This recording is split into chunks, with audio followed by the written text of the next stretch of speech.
इस कार्यक्रम के प्रसारण पुण्यार्जक हैं श्री राजेंद्र प्रसाद जैन, श्रीमती ममता जैन, श्री प्रशांत जैन, श्रीमती दिव्या जैन, पारस जैन, श्री भरत जैन, श्रीमती सौम्या जैन एवं समस्त परिवार मुंबई। किसी भी कार्य को संपादित करने के लिए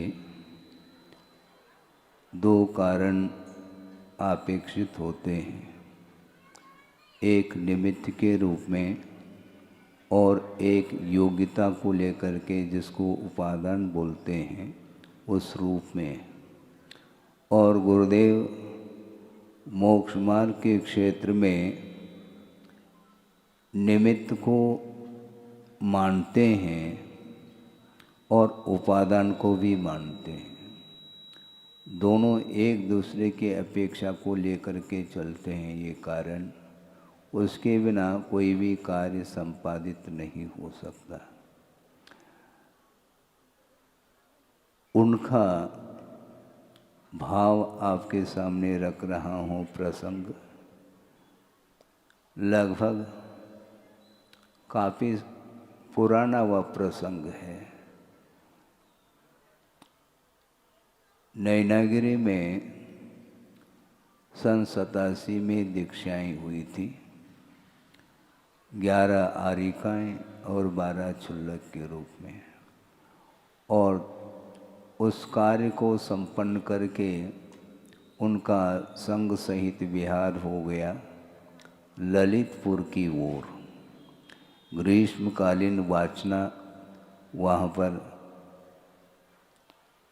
और उस उद्देश्य को लेकर के विहार कर गए। और बीच में एक बंडा ग्राम है, वहाँ पर भी उन्होंने कुछ समय दिया। उस समय वो प्रसंग रखा था संघ के सामने। वो मुझे बार बार पिंच करता है। आचार्य महाराज की जो उदारता है उसको शब्दों में बांधा नहीं जा सकता। उनका ये कहना था कि देखो, तीर्थंकरों की क्या विशेषता होती है। वो बोलते नहीं हैं, वो किसी को आशीर्वाद देते नहीं हैं। इसके उपरांत भी मात्र मानव ही नहीं, पशु भी उनके चरणों में आकर के नतमस्तक होते हैं। भव भवांतर का जो वैर होता है वो सारे सारे वैर को छोड़ करके शांत भाव के साथ वो बैठ जाते हैं। ये किसका प्रभाव है? उनका कहना था ये तीर्थंकरों का प्रभाव है। इसलिए उनके साथ अपने आप की तुलना करने के लिए जब बैठ जाते हैं तो बात कुछ समझ में नहीं आती है। बार बार उपदेश आदि देने के उपरांत भी, संकेत आदि देने के उपरांत भी प्रभाव नहीं पड़ पाता। उनका ये कहना था क्योंकि उस प्रकार की वीतरागता हमारे अंदर कहाँ है जो मौन बैठने के उपरांत भी पाठ लेता हो। सोचो, इतनी साधना निरीता के साथ साधना करते हुए भी अपने आप को लघुता का अनुभव करते हुए हम लोगों के सामने विषय रखते हैं। हमें विस्मय होता है, उनकी तुलना में हमारी कोई साधना है ही नहीं। और फिर भी हम यदि मान लो हमारा प्रभाव नहीं पड़ रहा है तो इसमें आश्चर्य की क्या बात है। उनका ये कहना था कि उपादान बहुत मजबूत होता है।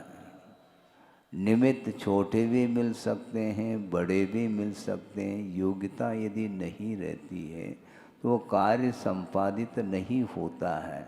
और हमारे अंदर वह योग्यता कहाँ है जो सहजता से दूसरे के ऊपर अपने वचनों का प्रभाव डाल सके। ये उनका भाव था कि निमित्त और उपादान को लेकर के वो चर्चा हमेशा करते रहते हैं। निमित्त का प्रभाव पड़ता है, वीतरागता का प्रभाव पड़ता है, लेकिन परसेंटेज में वीतरागता किसके पास कितनी है उसको लेकर के ही प्रभाव पड़ता है। और मान लो उपादान बहुत तगड़ा है तो वह छोटा सा भी यदि निमित्त मिल जाता है तो उसके माध्यम से भी वह कार्य संपादित कर जाता है। ये योग्यता की बात हो गई है। इसलिए किसकी किस रूप में योग्यता है, क्या है, ये हमारा विषय, ये बुद्धि का विषय नहीं बन सकता। इसलिए आगम के आधार से जितना बन सके उतना हम कर्तव्य करते हुए आगे हमें बढ़ना चाहिए, कभी रुकना नहीं चाहिए, ऐसा उन्होंने कहा है। महाराज, हम तो रुकने की बात कर रहे हैं, हम तो रोकने की बात कर रहे हैं। आप शिव नगर में रुक जाओ, और आप कह रहे हैं कि रुकने की बात नहीं होनी चाहिए। बात को समझ में नहीं आती। किंतु गुरुदेव का ये कहना है कि कर्तव्य करके रुकना नहीं चाहिए, आगे बढ़ते चले जाना चाहिए। मार्ग में रुका नहीं जाता, मार्ग में रुका नहीं जाता, स्टेशन आने पर अपने आप गाड़ी रुक जाती है? तो मंजिल आए बिना हम कैसे रुक पाएंगे? रुकने की बात नहीं है, किंतु जितना समय मिलता है उस समय में जो जितना लाभ ले सकता है अपनी क्षमता के अनुरूप वह लेता चला जाता है। एक नदी प्रवाह है, नदी कभी भी रुकती नहीं है। तालाब तो रुका हुआ ही रहता है हमेशा। तालाब है एक स्थान पर रहता है, उसमें बहाव नहीं है, और नदी प्रवहमान हुआ करती है। तो उसी प्रकार नदी आगे बढ़ती चली जाती है। कोई प्यासा है, पीना चाहें तो वो पी लें, वो पीने के लिए आ रहा है इसलिए नदी रुक जाए, ऐसा होता है क्या? कभी होता है?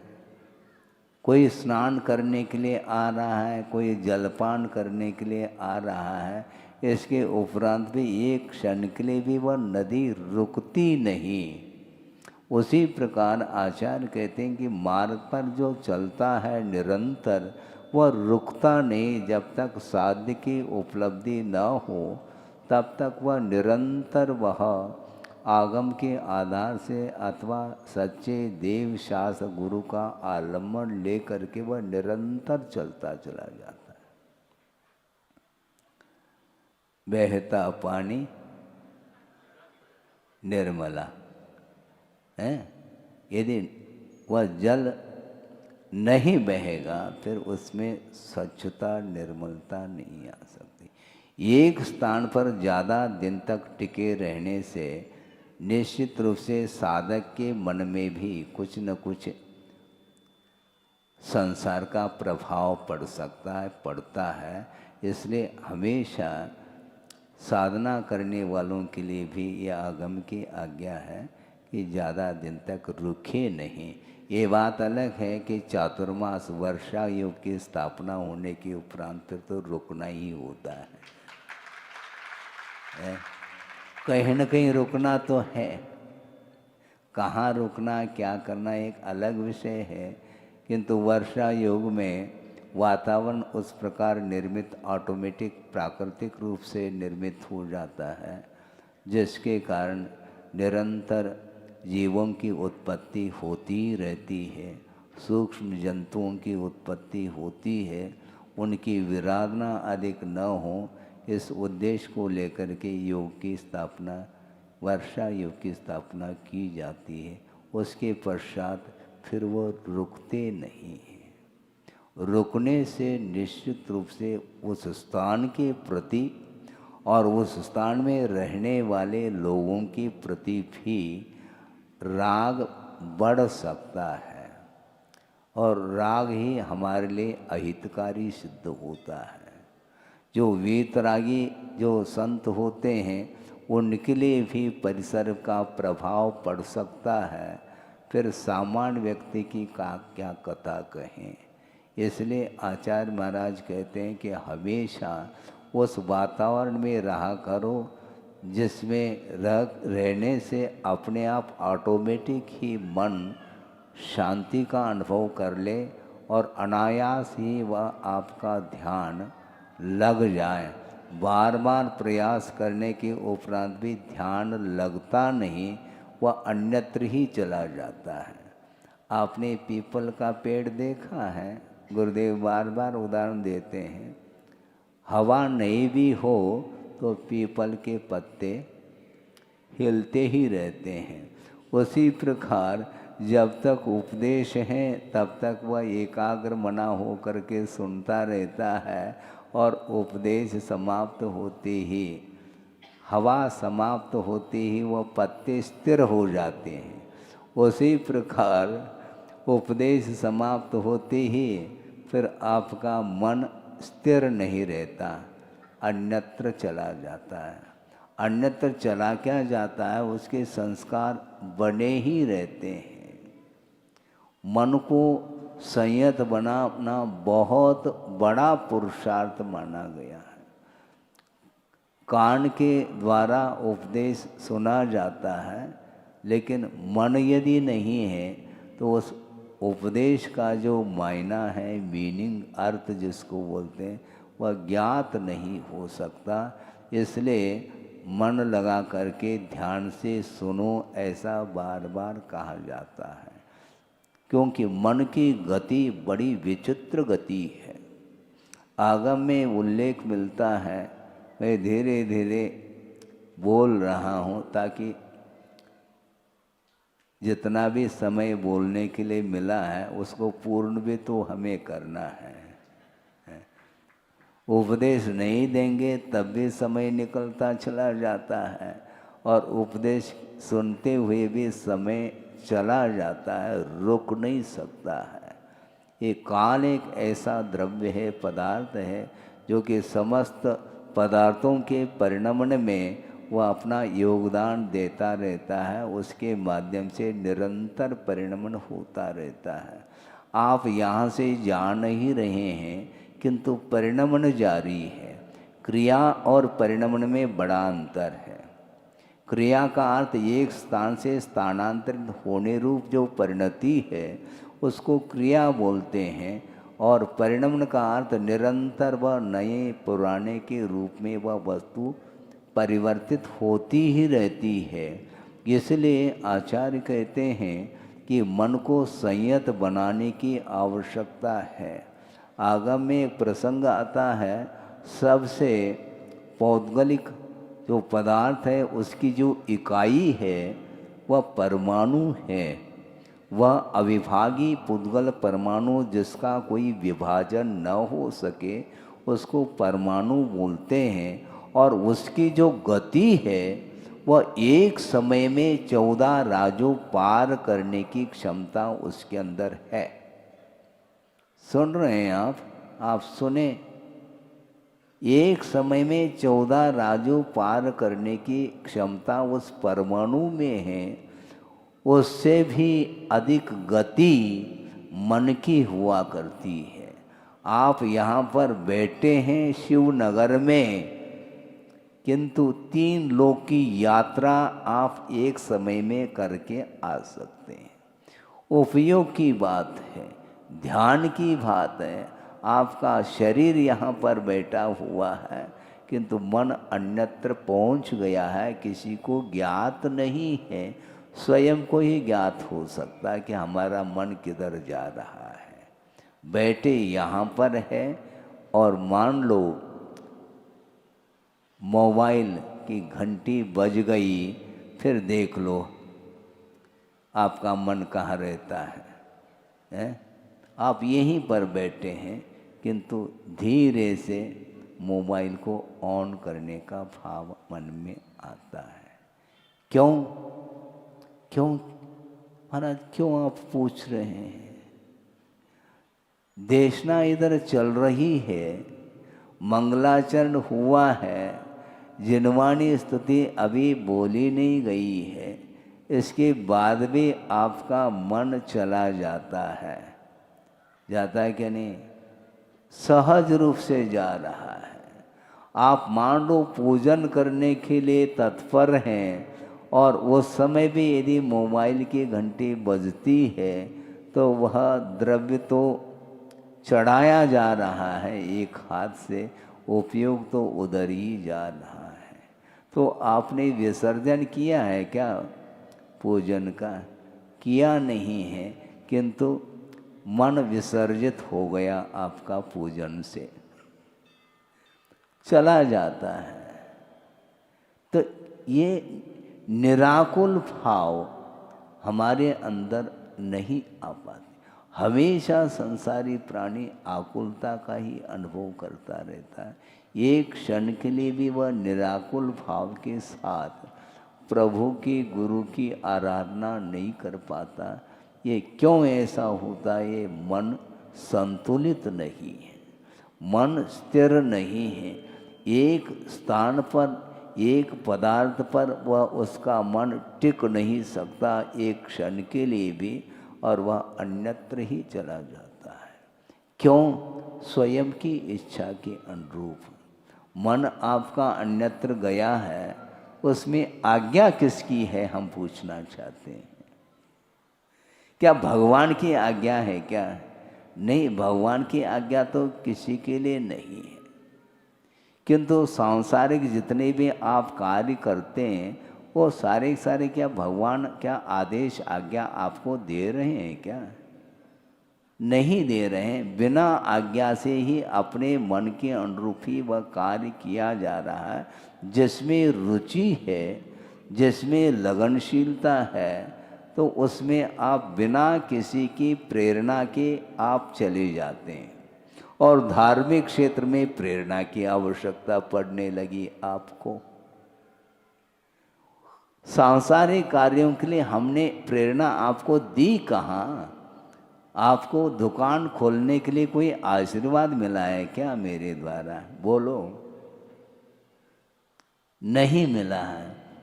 और लेने के लिए भी आते हैं आप लोग, महाराज हाँ एक नया फर्म खोलने जा रहा हूँ, उसके लिए आपका आशीर्वाद चाहिए। मैं किसके लिए आशीर्वाद दूँ? कोई व्यक्ति संसार में प्रवेश करने के लिए जा रहा है, उसके लिए भी मैं आशीर्वाद दे दूँ, इसका अर्थ आपको संसार में देखना चाहूँगा क्या? मैं आपको जल्दी से जल्दी संसार से मुक्ति मिले, यह भाव तो मैं रख सकता हूँ, किंतु संसार में आप बने रहें इस प्रकार भगवान कभी भी नहीं चाहते, ना गुरु चाहते हैं।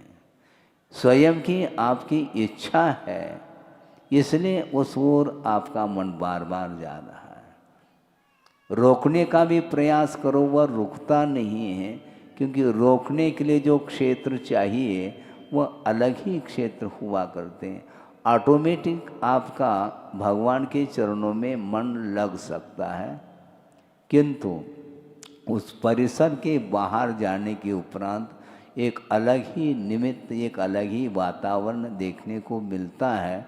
उसके कारण उसका मन रुक नहीं सकता, केंद्रित नहीं हो सकता। आप रोकना भी चाहो तो वह उसकी गति, सोचो एक परमाणु से भी गति, मन की गति विचित्र गति है उसकी। इसलिए आचार्य कहते हैं बार बार मन को रोकने का पुरुषार्थ करो। मन में अनेक प्रकार के विकल्प रूपी तरंगे उत्पन्न होती रहती हैं, उनको रोकने का जो पुरुषार्थ है वही ध्यान माना जाता है। आर ध्यान और रौद्र ध्यान ये इतने मजबूत है कि धर्म ध्यान भी आर ध्यान रौद्र ध्यान के सामने फीका पड़ सकता है, कमज़ोर हो सकता है, क्योंकि धर्म ध्यान आसानी से नहीं लग सकता, और आर ध्यान तो बिना चाहे, क्योंकि पतन के लिए पुरुषार्थ की आवश्यकता नहीं पड़ती है। एक बहुत बड़ा उत्तुंग पर्वत है, पहाड़ है, और आप चढ़ रहे हैं।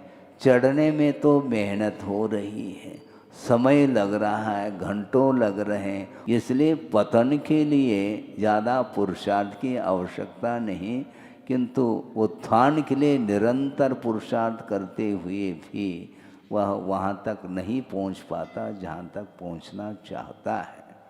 इसलिए चाहने से काम नहीं चलेगा, और प्रतीक्षा करने से कोई भी बात बनेगी नहीं। बिना प्रतीक्षा के आप निरंतर लगे रहो। किसमें महाराज? दुकान में वो तो लगे रहते हैं, वो बिना प्रेरणा के, बिना प्रोत्साहन के भी आप जा रहे हैं। आपको भूख की भी चिंता नहीं है, हैं? सुन रहे हैं आप? आपको भूख की भी चिंता नहीं, और बेटा जो है टिफिन लेकर के आया है, बाबूजी ये टिफिन है, अभी रखो बेटा टिफिन है, हम बाद में देख लेंगे, बहुत व्यस्त हूँ, बहुत बिजी हूँ मैं, अभी भूख की कोई चिंता ही नहीं है। हाँ, वो भूख अपने आप बिना भोजन किए भी वो भूख मिट रही है मेरी। कारण और क्या? कारण और क्या है? धन संचित हो रहा है, नोट के बंडल गिरने में फुर्सत नहीं, इतना वह आय हो रहा है, इनकम। इनकम का अर्थ क्या होता है? सुनो, इनकम, भीतर आओ। वो भीतर कोई आ नहीं रहा है। इनकम का अर्थ केवल जो है धन आ रहा है, उससे उसका मन प्रफुल्लित है। ये संस्कार है, क्योंकि धन की ओर रुझान ज़्यादा है धर्म की अपेक्षा। जबकि धन एक प्रकार के साधन हो सकता है गृहस्थ के लिए, किंतु वो साध्य तो है ही नहीं। जितना आवश्यक है उसका सहारा ले वो, किंतु अपने को चलना किधर है? दुकान आदि चलाते हुए भी हमारे कदम दुकान की ओर कम पड़े और धार्मिक क्रियाओं की ओर हमारे कदम निरंतर बढ़ते चले जाए। मन को समझाना बहुत कठिन है, हाँ, और उसमें भी दूसरे के मन को समझाना और कठिन है। महाराज हमें समझा दो, आपका मन और मैं समझाने के लिए बैठूं, बात कैसे बनती है? आपका मन आपके अंडर में नहीं, तो मेरे अंडर में आपका मन आ कैसा सकता है? नहीं आ सकता। इसके उपरांत भी कर्तव्य के दृष्टि से उपदेश आदि के माध्यम से प्रभाव डाला जा सकता है, किंतु उपादान यदि तगड़ा है तो 5 मिनट में भी आपका मन संयत हो सकता है। किंतु पुरुषार्थ आपका होना चाहिए। निमित्त जो होता है एकमात्र सहयोग प्रदान कर सकता है। योग पहला होना चाहिए, फिर बाद में सहयोग की बात करो। आप चश्मा का प्रयोग कर रहे हैं, ठीक है, किसके लिए है? चश्मा आपने लगा रखी है, उस चश्मा क्या काम कर रहा है? देखने में सहयोग प्रदान कर रहा है, इसलिए उसको उपनयन कहा है। और नयन नहीं है तो उपनयन किस काम का, मुझे बताओ? है नयन अर्थात रोशनी नहीं आंखों में, और यदि मान लो आप चश्मा लगाते हैं तो उसकी कोई भी उपयोगिता सिद्ध नहीं होती, केवल शो के लिए लगाओ तो बात अलग है, ताकि लोगों को देखने में अच्छा आना चाहिए हैं। लेकिन उस उपकरण के द्वारा, उपनयन के द्वारा कभी पदार्थ का अवलोकन संभव नहीं है। कर्ण के द्वारा ही अवलोकन हो सकता है। आँखों के माध्यम से पदार्थ का दर्शन होता है। प्रभु का दर्शन करना चाहो तो आपके पास आंखें होनी चाहिए और आँखों में रोशनी होनी चाहिए। और आँखों में रोशनी होते हुए भी यदि रात है तो दर्शन नहीं कर पाएंगे, हैं? तो दिन दिन में करना, और दिन में फुर्सत है ही नहीं, अब क्या करोगे। ये सारे जितने भी मोक्ष मार्ग के योग्य जो साधन सामग्री उपलब्ध है, आपके विगत भव में जो भी पुण्य का संचय आपने किया है उसी का प्रतिफल है, और उसका उपयोग कौन कितने परसेंटेज में कर रहा है उसके ऊपर निर्धारित है। बहुत कठिन होता है, साधन मिलते हैं किंतु उसका उपयोग नहीं होता।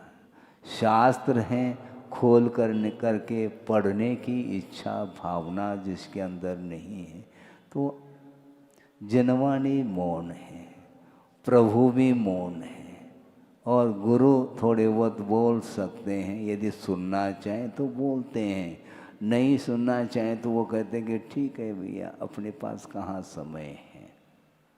समय को वह व्यर्थ गंवाना नहीं चाहते, क्योंकि प्रत्येक समय असंख्यात कर्मों की निर्जरा हो सकती है।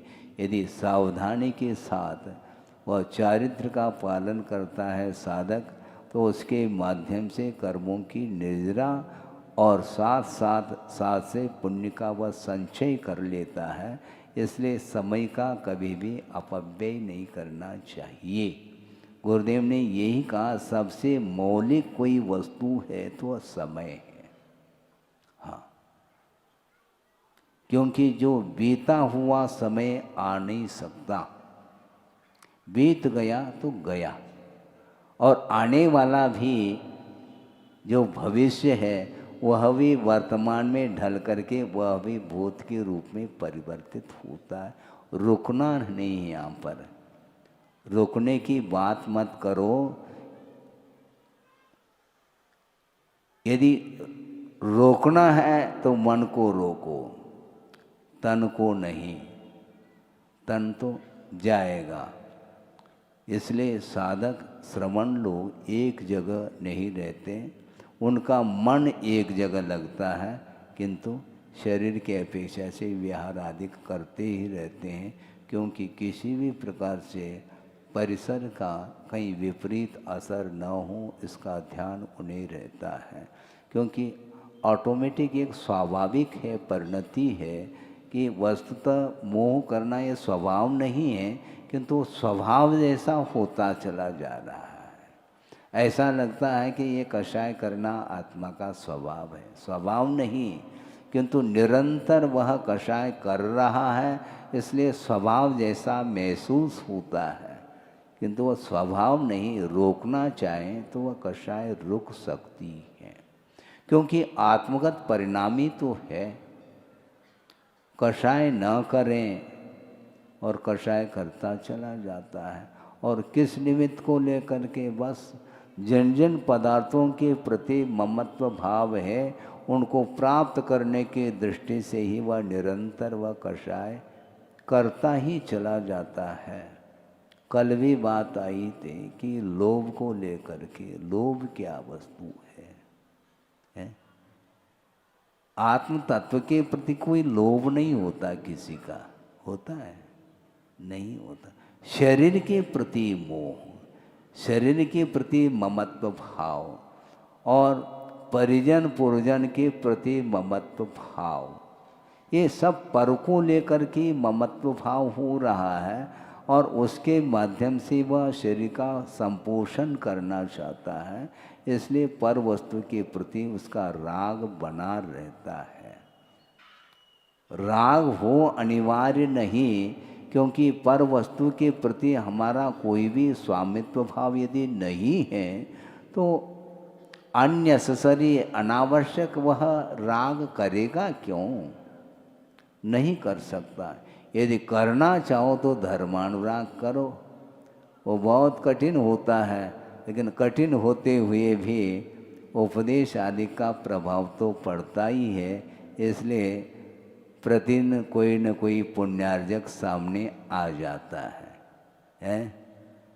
आता क्या नहीं? हाँ। ग्राहक तो मिलते ही रहते हैं, कहाँ जाएंगे वो ग्राहक? दुकान खुली है, निश्चित रूप से ग्राहक कोई न कोई वस्तु को लेने के लिए वह आ ही जाता है, और कीमती वस्तु भी हो तो वह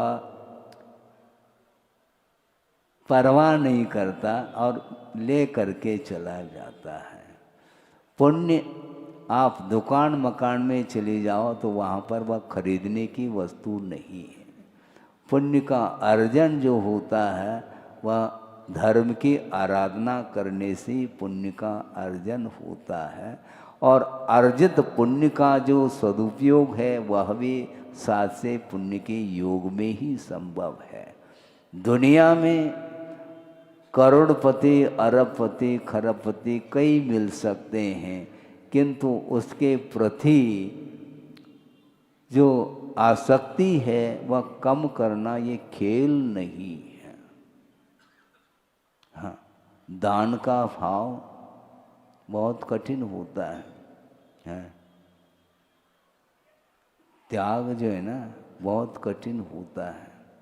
किसी ने 100 रुपये दिया है, लेकिन वह दान नहीं, ध्यान रखो, उसने लगाया है 100 रुपये।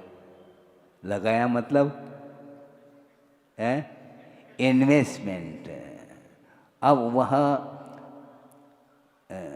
प्रतिशत के रूप में वह उसके माध्यम से एक कमाने का एकमात्र एक साधन बनाया है। उसको 100 रुपये लगा रहा है, लॉटरी खुलेगी, हाँ, 100 के लाखों हो सकते हैं। 1 लाख रुपए लगा दिया, 10 करोड़ मिल सकते हैं, 20 करोड़ मिल सकते हैं। तो वह लाख के प्रति उसका त्याग का भाव नहीं, किंतु वह व्यवसाय माना जाता है, कॉमर्शियल। वह व्यावसायिक वृत्ति मानी जाती है, किंतु धार्मिक क्षेत्र में जो वित्त का सदुपयोग कर रहा है वह व्यावसायिक वृत्ति नहीं मानी जाती है। इसलिए वह समर्पण भाव के साथ, आस्था के साथ जब दान करता है, उस समय में पढ़ता रहता हूँ, फेस रीडिंग करता रहता हूँ कि आंखों में हर्षाश्रु देखने को मिलती है। इसी से स्पष्ट है कि भीतर धर्म के प्रति जो लगाव है वह अपने आप में मायना रखता है। ये अपने आप नहीं होता, ये पुरुषार्थ का ही परिणाम है। धन तो, संपदा तो मिलती है, किंतु विषयों में तो वह बेहिसाब खर्च कर लेता है। इसके उपरांत धार्मिक क्षेत्र में आने के उपरांत थोड़ी सी कठिनाई का अनुभव होता है।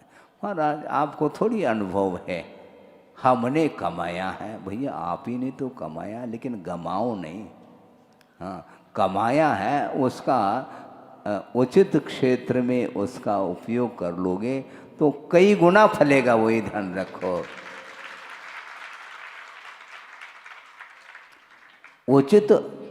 उचित क्षेत्र में बोया गया जो बीज है वह बहुत कई गुना फलता है। उसी प्रकार धार्मिक क्षेत्र में उस वित्त का उपयोग किया है, उसके माध्यम से बेहिसाब पुण्य का संचय होता है, और वह पुण्य क्षीण नहीं होता। भवांतर तक भी वह पुण्य चला जाता है। आप जहाँ भी जाएंगे वहाँ पर आपको सुविधा, दुविधा नहीं, सुख सुविधा, शांतिमय वातावरण आपको मिलने वाला है। और उसका उपभोग करो या न करो, किंतु वह पुण्य संचित होता चला जाता है। आगम में यहाँ तक कहा है कि संयम को अंगीकार करने के उपरांत एकांत से पुण्य का ही, साथ से पुण्य का ही संचय होता है। नहीं चाहते हुए भी वह पुण्य संचित होता चला जाता है। इसके उपरांत भी पुण्य के फल की कोई इच्छा, कोई वांछा उस साधक की नहीं होती है। इसलिए पुण्य जो है वह मोक्ष मार्ग में साधक है, किंतु पुण्य का जो फल है वह मोक्ष मार्ग में बाधक है, ऐसा कहा। पुण्य का संचय करो, किंतु संचित पुण्य का जो फल सामने आता है तो उसके प्रति उपेक्षा का भाव होना चाहिए। तभी पुनः वह पुण्य का संचय निरंतर करता चला जाता है। संसारी प्राणी की दृष्टि पुण्य की ओर होनी चाहिए, पुण्य के फल की ओर नहीं। महाराज ये हम कर रहे हैं, इसका क्या फल मिलेगा? अरे तुम कर कहाँ रहे हो? तुम्हारी दृष्टि में तो फल ही लटक रहा है। हाँ,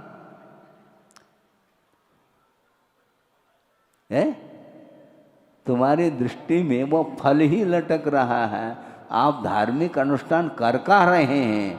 निरपेक्ष भाव के साथ यदि करेंगे तो आप नहीं चाहते हुए भी वो साथ से पुण्य अर्जित होता चला जाएगा, वो समाप्त नहीं होगा। वह अक्षीण पुण्य जिसको बोलते हैं, सागरोपम आए तक भी उसका उपभोग करने के उपरांत भी वह पुण्य समाप्त नहीं होता। क्योंकि रत्नत्रय की आराधना अथवा धर्म की आराधना के माध्यम से जो पुण्य संचित होता है वह मोक्ष तक दिलाने में सक्षम सिद्ध होता है। एक पुण्यानुबंधी पुण्य माना जाता है और एक पापानुबंधी पुण्य माना जाता है। पापानुबंधी पुण्य का अर्थ ये है कि वह पुण्य तो संचित कर रहा है, किंतु उसके साथ पाप भी संचित होता चला जाता है। इस कार्यक्रम के प्रसारण पुण्यार्चक थे श्री राजेंद्र प्रसाद जैन, श्रीमती ममता जैन, श्री प्रशांत जैन, श्रीमती दिव्या जैन, पारस जैन, श्री भरत जैन, श्रीमती सौम्या जैन एवं समस्त परिवार, मुंबई।